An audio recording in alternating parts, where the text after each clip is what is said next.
Hi, my name's Emily Beach, and in today's video I'm going to show you how I made this ceramic gnome. First I used a template and cut out a 1/4-inch slab.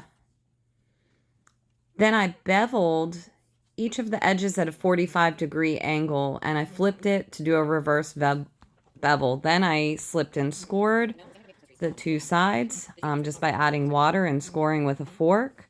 And then you're going to roll the slab together to create your cone shape. Make sure you smooth out the seam on the inside and the outside. Then you can use a little bit of water to pull out the top so that you can have a pointed hat on your gnome. You can curl it or leave it straight. The next thing I'm going to use is some of my leftover scrap slab to create a brim on the gnome's hat. I'm lightly tracing over the top and bottom so that I know exactly where to slip and score on the gnome's hat, and then slipping and scoring the back of my slab and attaching that. Just making sure I'm pressing that slab on there really well while supporting from the inside and then smoothing out the edges.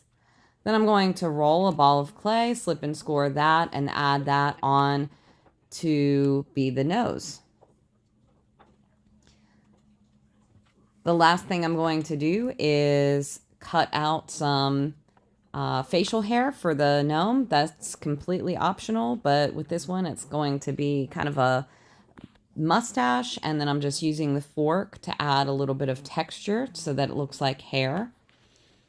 Just smoothing out that hat of the gnome a little bit more.